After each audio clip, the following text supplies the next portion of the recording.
네, 글로벌 외신센터입니다. 간밤 미증시는 큰 폭으로 급락했는데요. 이 안에서 주요 외신들이 집중했던 이슈들까지 함께 살펴보시죠. 첫 번째 기사 내용부터 살펴보겠습니다. CNN 보도 내용이고요. Putin pulls back from last remaining nuclear arms control pact with the US.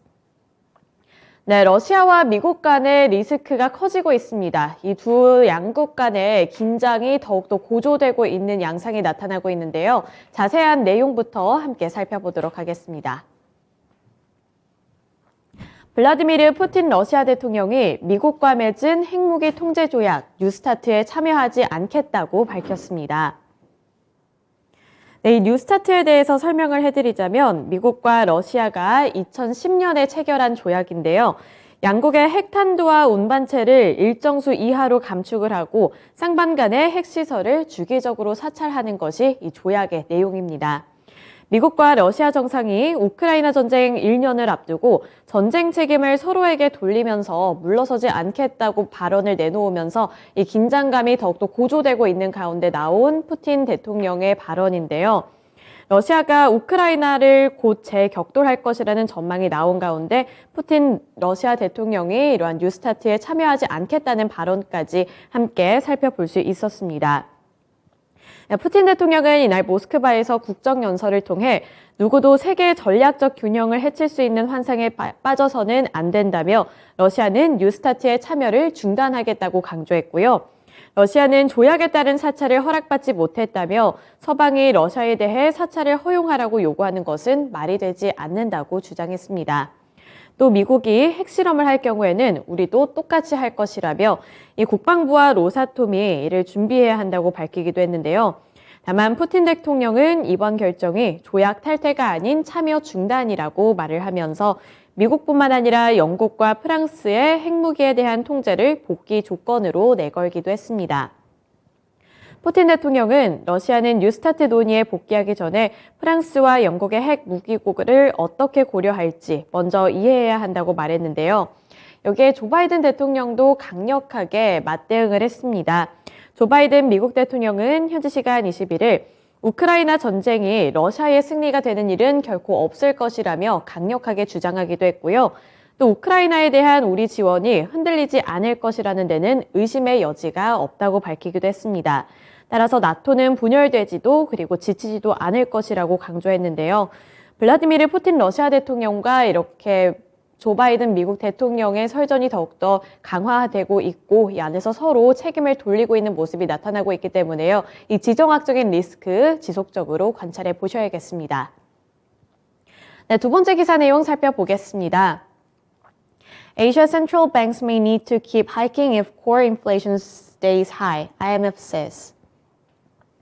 네, IMF가 아시아 증시에 대해서 평가를 내놓았습니다. 앞으로의 전망에 대한 이야기였는데요. 어떠한 코멘트였는지 함께 살펴보시죠.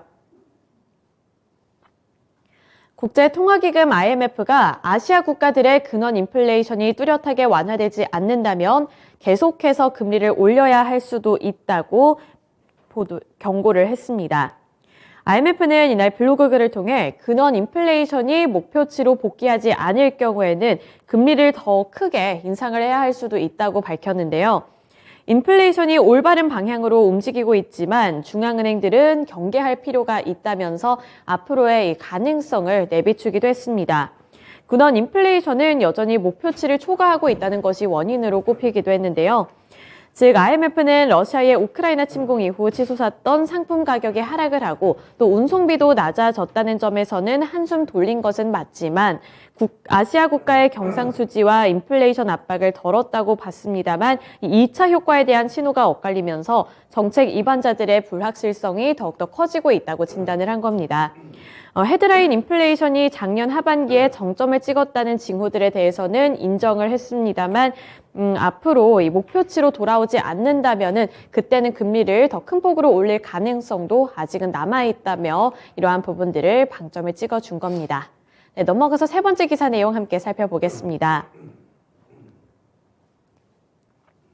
CNBC 보도 내용이고요. Walmart and Home Depot are getting ready for a consumer slowdown. 네, 소매 판매 업계에 대한 전망을 알아볼 수 있는 기사 내용이 나왔습니다. 저는 첫 번째 기사 내용부터 함께 살펴보시면요. If you want to know how this year may be for the retail industry, look no further than Walmart's cautious outlook. 네, 이 소매 판매 업계에 대한 올해 전망을 알고 싶다면 어둡게 나온 월마트의 전망을 살펴보면 된다. 이러한 부분들이 CNBC의 보도 내용이었는데요. 더 자세한 코멘트까지 함께 살펴보도록 하겠습니다. 네, 앞서 살펴봤던 만약 당신이 올해 소매 판매 업계의 전망을 살피고 싶다면 올해 월마트의 어두운 전망을 살펴보라는 CNBC의 보도가 있었고요. 미국의 대표적인 소매 판매 기업들인 월마트와 홈디포가 모두 어두운 실적 전망을 제시했다는 부분을 조명을 해줬습니다. 주요 외신 보도에 따르면 월마트는 향후 1년 동안 주당 순이익이 5.9에서 6.05달러로 예상이 된다고 보도를 했고요. 이는 금융정보업체인 레피니티브가 집계했던 월가 예상치인 6.5달러를 밑도는 수치입니다. 월마트는 지난 4분기 전년 대비 7.3% 증가한 1,640억 달러의 매출을 달성을 하면서 시장의 기대치를 웃도는 실적을 발표를 했는데요. 하지만 올해 수요 둔화 여파로 회사 이익이 압박을 받을 수 있다는 점을 강조했습니다. 존 데이비드 레이니 최고 채무 책임자는 인플레이션과 연준의 금리 인상 등 거시경제 불확실성을 강조하면서 무엇을 모르는지 알지 못하기 때문에 경제 전망에 대해서는 신중할 수밖에 없다고 설명을 했습니다. 또 홈디포 역시 물가 상승으로 주택자재에 대한 소비자들의 수요가 둔화될 것이라고 경고를 했고요. 월가는 홈디포의 올해 연간 주당 순이익이 0.4% 증가한 16.72달러를 기록할 것으로 내다봤지만 회사는 이와 반대로 감소할 것이라고 진단을 했습니다. 여기서 핵심은 계속해서 문제가 되고 있는 인플레이션 수치고요. 그리고 연준에서 금리를 더 큰 폭으로 올릴 수 있다는 이 가능성, 이 두 가지가 부담이 되고 있다는 점이었습니다. 마지막 기사 내용 함께 살펴보시죠. 로이터 통신 보도 내용입니다. Amazon Web Services pairs with Hugging Face to target AI developers. 네, 아마존도 AI 개발에 나서겠다는 보도 내용인데요. 어떠한 내용인지 자세한 코멘트 함께 살펴보시죠. 아마존도 AI 개발에 나섰습니다. 아마존의 클라우드 서비스를 맡고 있는 아마존 웹 서비스는 소프트웨어 개발 업체인 허깅페이스와 함께 인공지능 툴 개발에 함께하기로 전했습니다.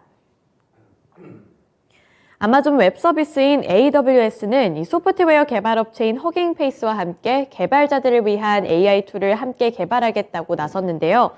로이터와 주요 외신 보도에 따르면 마이크로소프트와 구글이 연거푸 AI 검색 엔진을 선보이면서 시장의 상상력을 사로잡은 반면에 아마존은 무대 뒤에서 이 개발자들이 자사 서비스의 AI 기술을 접목시킬 수 있도록 돕는 협업 툴 개발에 나섰다고 설명했습니다. 아마존은 이미 개발자를 위한 AI 기반 소프트웨어 제작 툴을 제공하고 있다는 점도 강조를 했고요. 그 예시로 맞춤형 칩셋 트라니움을 기반으로 AI 학습 비용과 시간을 단축하는 기술 등을 외신들이 집중을 하기도 했습니다. 허깅페이스 측은 이번 협업을 통해서 오픈AI가 챗 GPT를 제작하는 데 사용된 모델과 동일한 차세대 오픈소스 블룸을 아마존의 독자 AI 칩 트라니움에 적용할 방침이라고 설명했습니다. 빅테크 기업들이 AI 개발에 줄줄이 나서고 있는 만큼 시장의 흐름 함께 체크해 보셔야겠습니다. 네, 이렇게 4가지 기사 내용 함께 살펴봤고요. 지금까지 글로벌 외신센터였습니다.